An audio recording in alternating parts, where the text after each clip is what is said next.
Boa noite a todos os irmãos que nos acompanham diariamente neste trabalho do Evangelho no Lar da Casa Espírita Eulália Nogueira.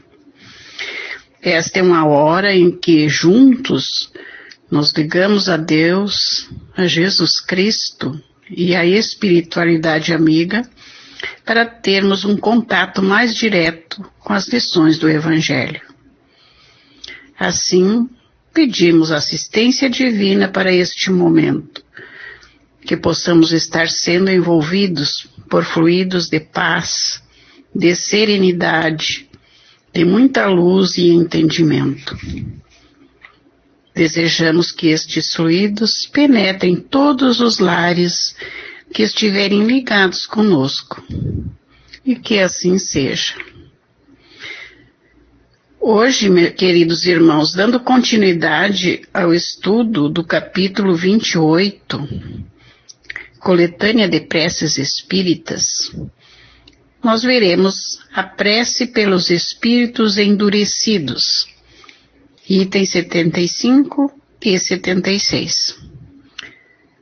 O prefácio nos dá ideia de quem são esses espíritos endurecidos, nos dizendo que os maus espíritos são aqueles que ainda não foram tocados de arrependimento, que se deleitam no mal e nenhum pesar por isso sentem, que são insensíveis às reprimendas, repelem a prece e muitas vezes blasfemam do nome de Deus.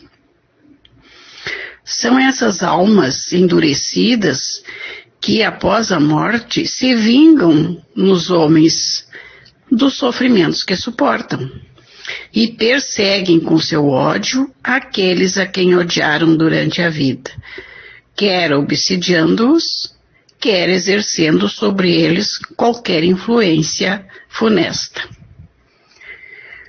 E aqui o Evangelho faz uma referência aos capítulos 10 e 12 desta mesma obra. E recorrendo a esses capítulos, nós vamos encontrar a seguinte explicação: a morte não nos livra dos nossos inimigos. Os espíritos vingativos perseguem muitas vezes com seu ódio no além-túmulo aquele contra os quais guardam rancor. Tais espíritos, após a morte do corpo físico, encontrando-se em sofrimento, em vez de arrependerem-se, manifestam sua malevolência obsediando e subjugando aqueles encarnados que consideram seus inimigos. Encontram-se nesses exemplos os principais casos de obsessão. Espíritos que ao desencarnarem levaram consigo o sentimento de ódio e de vingança contra os seus irmãos. Por isso continuam lhes perseguindo.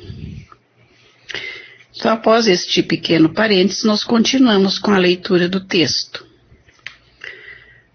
Duas categorias há bem distintas de espíritos perversos.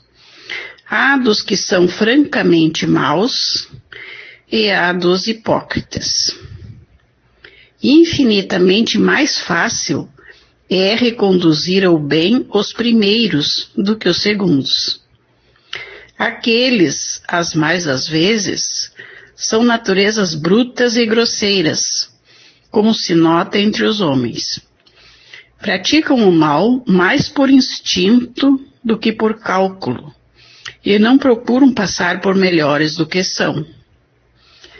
Há neles, entretanto, um germe latente que é preciso fazer desabrochar, o que se consegue quase sempre por meio da perseverança, da firmeza aliada à benevolência, dos conselhos, do raciocínio e da prece.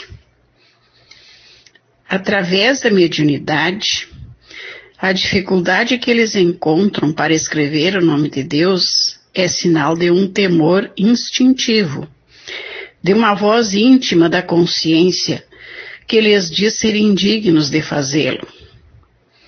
Nesse ponto, estão a pique de converter-se, e tudo se pode esperar deles. Basta se eles encontrem o ponto vulnerável do coração. Os espíritos hipócritas quase sempre são muito inteligentes, mas nenhuma fibra sensível possuem no coração. Nada os toca. Simulam todos os bons sentimentos para captar a confiança, e felizes se sentem quando encontram tolos que os aceitam como santos espíritos, pois que possível se lhes torna governá-los à vontade. O nome de Deus, longe de lhes inspirar o menor temor, serve-lhes de máscara para encobrirem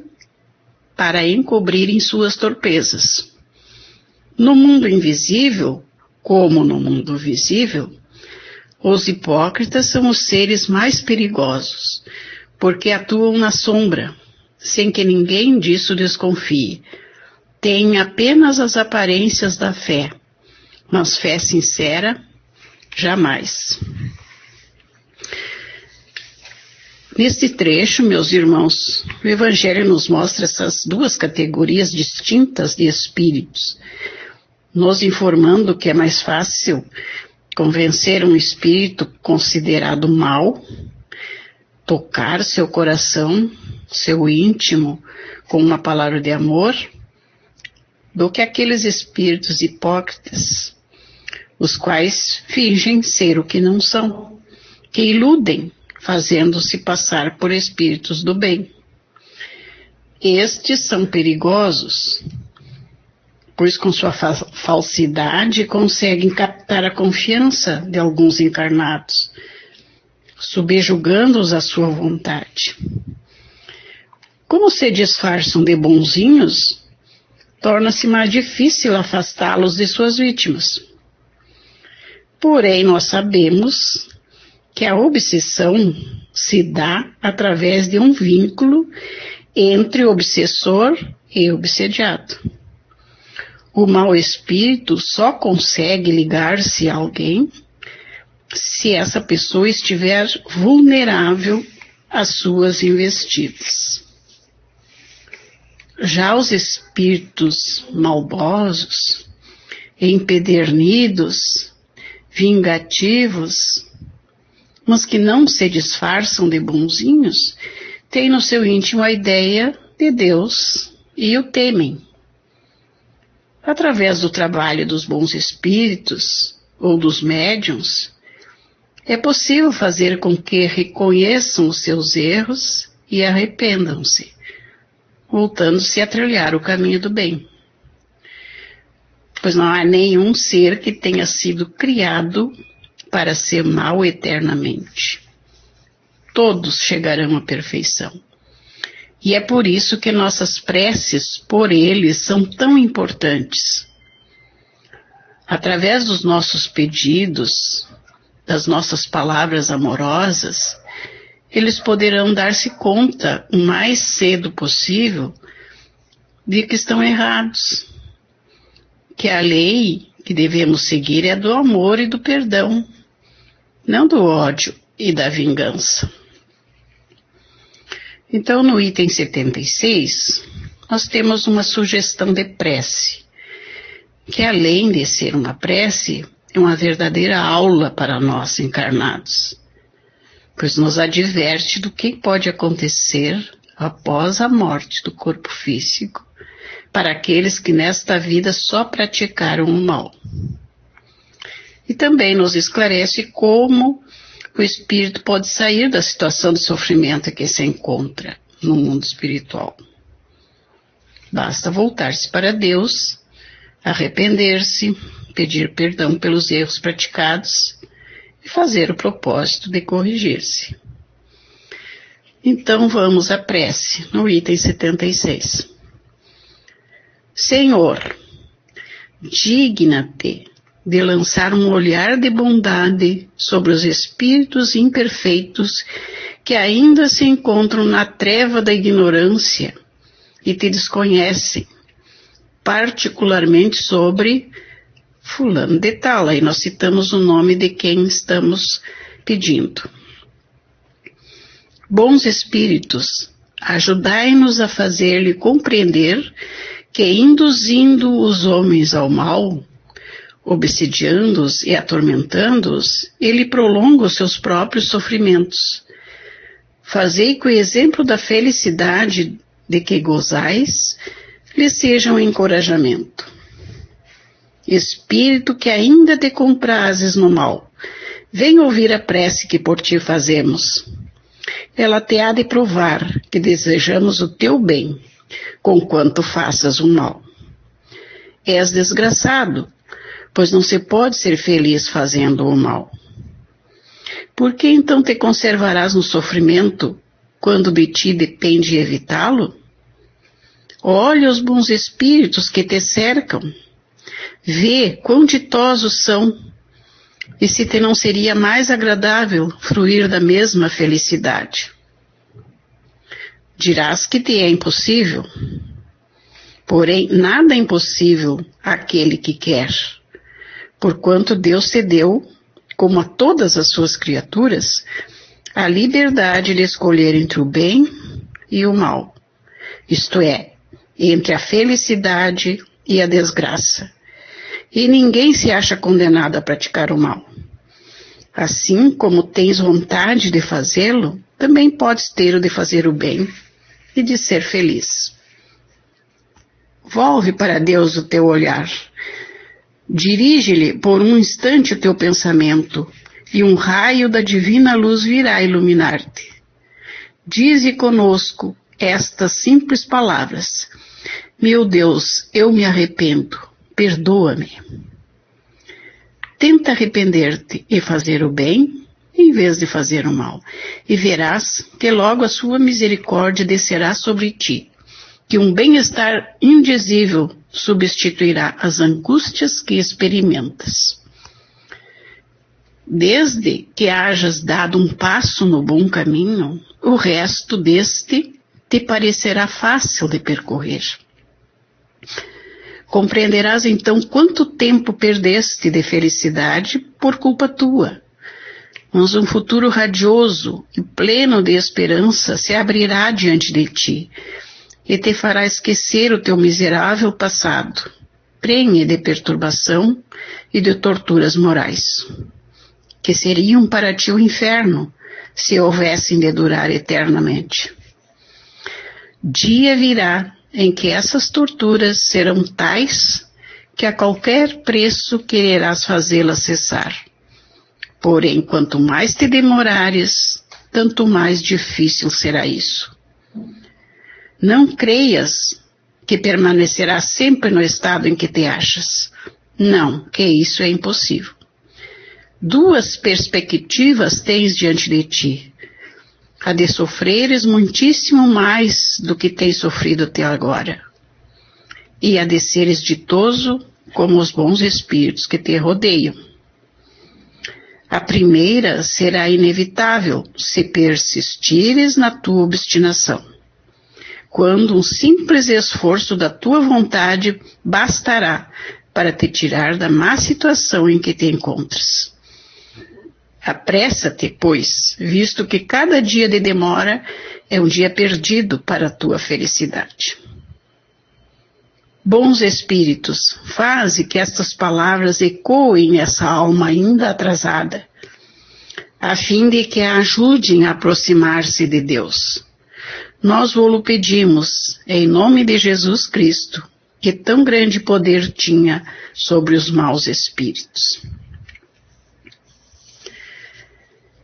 Uma bela prece, né, meus irmãos, que nos sugere como podemos nos dirigir a um espírito que esteja nas condições citadas e o que podemos fazer por ele. Então agora que já rogamos por esses irmãos, vamos encerrar o nosso trabalho pedindo a Deus, Pai de amor e de bondade, que nos proteja de todo e qualquer sentimento de rancor ou de ódio contra nossos irmãos, para que não venhamos a sofrer, como vítimas ou como algozes. Agradecemos por termos conhecimento desta doutrina de amor que nos indica o caminho a ser trilhado. Que jamais nos desviemos desse caminho de luz. Pedimos também pelos nossos familiares, para que eles tenham a saúde, a paz e a felicidade, de acordo com o seu merecimento. Pedimos por todos aqueles irmãos que têm seus nomes listados em nossos cadernos, para que eles sejam atendidos em suas rogativas. E neste momento tão conturbado em que passamos, pedimos pela paz no mundo, em especial pelo nosso país, coração do mundo, pátria do Evangelho, que ele seja cuidado pelas equipes espirituais designadas para tal, e que aqui predomine o entendimento, a paz e a justiça. Por último, pedimos que seja dispensado um tratamento especial às nossas águas, para que ela se torne o condutor de energias salutares ao nosso organismo físico e também espiritual. E assim, agradecemos por mais esta oportunidade de reflexão e nos despedimos de todos desejando uma ótima noite, um bom descanso e que fiquem todos na paz. Que assim seja.